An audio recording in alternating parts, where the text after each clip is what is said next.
ನಮ್ಮ ಬದುಕಿನಲ್ಲಿ ಒಳ್ಳೆಯ ಸಮಯ ಎಂಬುದು ಜೀವನದ ಒಳ್ಳೆಯ ನೆನಪುಗಳಾಗಿರುತ್ತವೆ. ಹಾಗೆ ಕೆಟ್ಟ ಸಮಯ ಎಂಬುದು ನಮ್ಮ ಪಾಲಿನ ಒಳ್ಳೆಯ ಪಾಠಗಳಾಗಿರುತ್ತವೆ. ಆದರೆ ಸಮಯ ನಮಗಾಗಿ ಯಾವತ್ತಿಗೂ ಕೂಡ ಕಾಯುವುದಿಲ್ಲ. ನಾವು ಅಷ್ಟೇ ಒಳ್ಳೆಯ ಕಾಲ ಬರಲಿ ಅಂತ ಕಾಯುವ ಬದಲು ಇದ್ದ ಸಮಯವನ್ನೇ ನಮ್ಮದೇ ಎಂಬಂತಿರೋಣ. ಒಳ್ಳೆಯ ಸಮಯ ಹಾಗೂ ಕೆಟ್ಟ ಸಮಯ ಎಂಬುದಿಲ್ಲವೇ ಇಲ್ಲ. ಯಾವ ಸಮಯದಲ್ಲಿಯೂ ಕೂಡ ಒಳ್ಳೆಯದಾಗಬಹುದು ಅಥವಾ ಕೆಟ್ಟದಾಗಬಹುದು.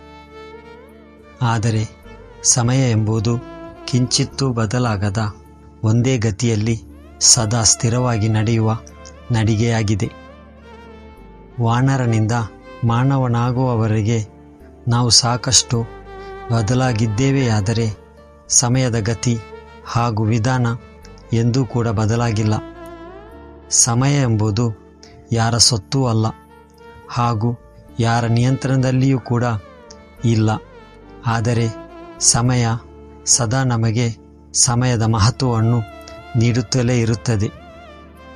ಆದರೆ ಒಂದೊಮ್ಮೆ ಮೀರಿ ಹೋದರೆ ಮತ್ತೆ ಸಿಗದು ಎಂದು ಎಚ್ಚರಿಸುತ್ತಲೇ ಇರುತ್ತದೆ. ಆದರೆ ಒಂದು ಮಾತು, ಸಮಯವನ್ನು ಒಂದರ್ಥದಲ್ಲಿ ಹೇಳುವುದಾದರೆ ಸಮಯ ಯಾರ ವಿಷಯದಲ್ಲಿಯೂ ಕೂಡ ಪಕ್ಷಪಾತ ಮಾಡಲ್ಲ. ಶ್ರೀಮಂತನಾಗಿರಲಿ, ಇಲ್ಲ ಬಡವನಾಗಿರಲಿ ಅಥವಾ ಅಧಿಕಾರಿಯಾಗಿರಲಿ, ಎಲ್ಲರಿಗೂ ಕೂಡ ದಿನಕ್ಕೆ ಇರುವುದು 24 ಗಂಟೆನೇ. ಯಾರೂ ಕೂಡ ತಮ್ಮ ಬಳಿ ಸಮಯವನ್ನು ಕೂಡಿಡಲು ಸಾಧ್ಯವಿಲ್ಲ. ಒಮ್ಮೆ ಕಳೆದು ಹೋದ ಹೊತ್ತು ಮತ್ತೆ ಸಿಗುವುದಿಲ್ಲ. ಹಾಗಾಗಿ ವಿವೇಚನೆ ಉಪಯೋಗಿಸಿಕೊಂಡು ಸಮಯದ ಸದುಪಯೋಗ ಮಾಡಿಕೊಳ್ಳಬೇಕು.